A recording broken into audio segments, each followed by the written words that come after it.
Hello friends, welcome to my YouTube channel. तो friends, आज हम बात करने वाले हैं ZPD के बारे में। किसके बारे में? एक छोटा सा टॉपिक है, ज़्यादा टफ नहीं है, बस छोटा सा टॉपिक है। इसको देखिए, समझिए, और इससे एक क्वेश्चन पूछा जाता है, हर पेपर में पूछा जाता है।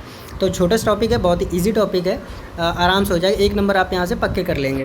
तो ZPD मतलब जोन ऑफ प्रॉक्सिमल डेवलपमेंट, संभावित विकास का क्षेत्र।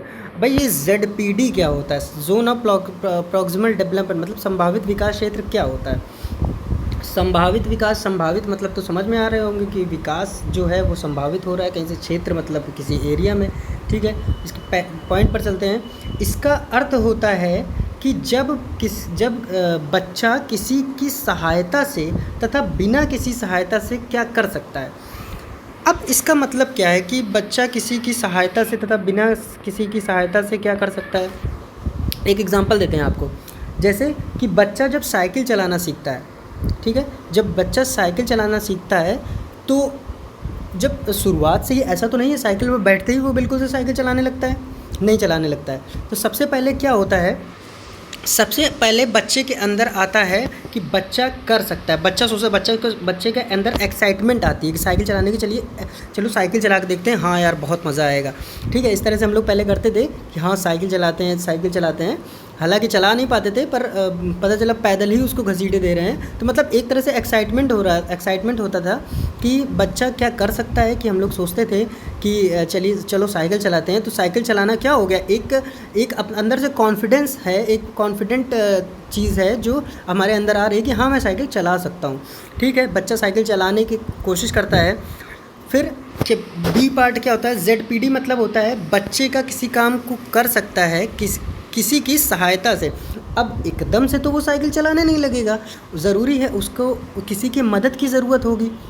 जब तक कोई उसे पकड़ेगा नहीं, थोड़ा सहारा नहीं देगा, कोई सिखाएगा नहीं, तब तक बच्चा कैसे चला सकता है? नहीं चला सकता है ना। तो थोड़ा सा जो ZPD का मतलब होता है कि अधिकतम संभावित क्षेत्र की मैक्सिमम जो अधिकतम जो होती है, एक टेम्परेरी हेल्प, मतलब बच्चे की एक अस्थायी मदद की जाए जिससे वह किसी काम को सीख सके। क्या कर सके? सीख सके। तो ZPD का मतलब यही होता है कि किसी बच्चे की किसी काम को लेकर थोड़ी सी एक टेम्परेरी हेल्प की जाए, एक सहायता की जाए जिसकी मदद से बच्चा कुछ सीख सके। और द नेक्स्ट पॉइंट लास्ट क्या है, बिना किसी सहायता के वो उस काम को कर सकता है। तो मतलब बच्चा साइकिल चलाना सीख जाता है। अभी इसको साइकिल चलाने का बस कॉन्फिडेंस है कि मैं साइकिल चला सकता हूँ। फिर ZPD के माध्यम से कोई अलग से कोई आया, फिर उसने बच्चे को सिखाया, उसके पापा आए, उसके बच्चे को सिखाया कि ऐसे साइकिल चलती है, पापा मम्मी ने सिखाया उसको। तो उसके बाद धीरे धीरे वो साइकिल चलाने लगा। और लास्ट में क्या हुआ, फिर उसके पापा ने थोड़ी दूर जाने के बाद उसकी साइकिल को छोड़ दिया, और क्या हुआ, वो अपने आप से पैडल मारते हुए जा रहा है। ठीक है, इस टाइप से ये हो गया। तो यहाँ पर देखिए एक ग्राफ बना हुआ है, एक डायग्राम है। इसमें A पॉइंट पर हमने बच्चा क्या कर सकता है, ZPD जो बच्चा किसी काम को कर सकता है किसी की सहायता से। यहाँ पर देखिए सहायता को रिप्रेजेंट किया गया है, ये बच्चा कॉन्फिडेंट को रिप्रेजेंट किया है, और B यहाँ पर बच्चा क्या खुद ब खुद कर सकता है। ठीक है, उम्मीद है इतनी बात समझ में आ गई होगी। तो ZPD यहाँ पर एक और ग्राफ बना हुआ है। ZPD मतलब अधिकतम संभावित क्षेत्र, इसका फोल्डिंग मतलब अस्थायी मदद, टेम्परेरी हेल्प अभी हमने बात की थी कि जब टेम्परेरी हेल्प इसी से रिलेटेड है। और MQ मतलब जो व्यक्ति किसी भी एरिया में अच्छी जानकारी रखता हो, मतलब एक तरह से हेल्प करता हो। ये तीनों किससे रिलेटेड है? इंटर रिलेटेड है तीनों।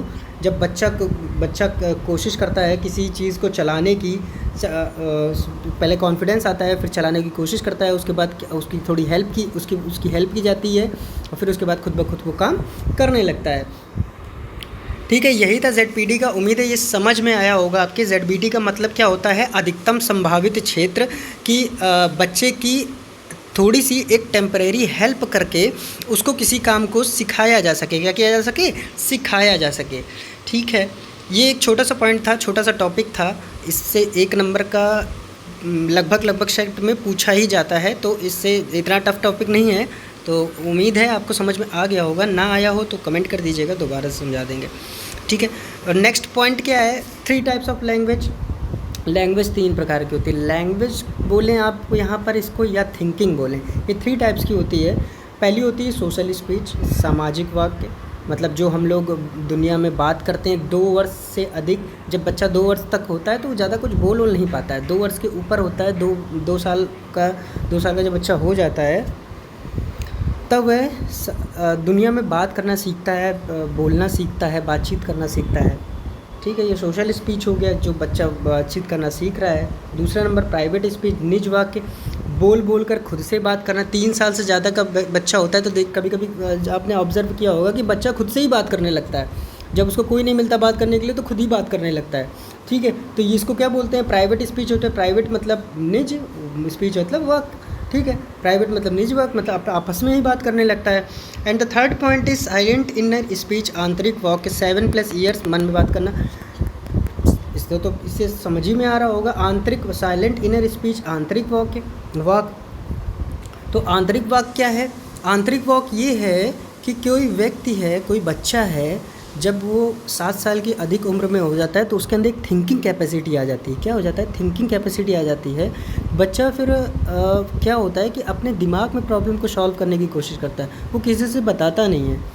अपने आप में ही सॉल्व करने की उसको कोशिश करता रहता है। अपने आप से अपने मन में बात करने लगता है, बाहर बात ज़्यादा दिखाता नहीं, बाहर नहीं जताता। उसके अंदर थिंकिंग कैपेसिटी आ जाती है, थिंकिंग की स्किल आ जाती है। तो 7+ ईयर्स के बच्चे जो होते हैं वो मन में बात करने लगते हैं। तो 3 टाइप्स ऑफ लैंग्वेज हैं, एक सोशल स्पीच है,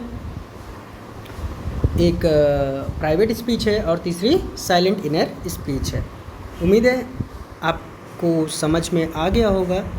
अगर ना समझ में आया हो तो आप कमेंट कर सकते हैं। यही था आज की इस वीडियो में। 2 टॉपिक हमने यहाँ पर कवर किए, एक ZPD कवर किया और एक छोटा सा टॉपिक 3 टाइप्स ऑफ लैंग्वेजेस की बात की। यहाँ पर social speech, private speech, silent inner speech. इस स्पीच में सोशल स्पीच में 2 वर्ष से अधिक, सोशल स्पीच में 2 वर्ष से अधिक उम्र के बच्चे जैसे सामाजिक सोशल इंटरेक्शन कर सकते हैं, बात कर सकते हैं। प्राइवेट स्पीच में खुद से मतलब बोल कर खुद से बात करते हैं। 3 साल से अधिक के बच्चे, क्या करते हैं? खुद से बात करते हैं। साइलेंट इनर स्पीच, आंतरिक वाक्य, 7+ ईयर के बच्चे मन में बात करते हैं। ठीक है, यही था आज की वीडियो में। अगर कोई डाउट हो तो आप कमेंट कर सकते हैं और अगर वीडियो अच्छी लगे तो please like, share and subscribe. Thank you.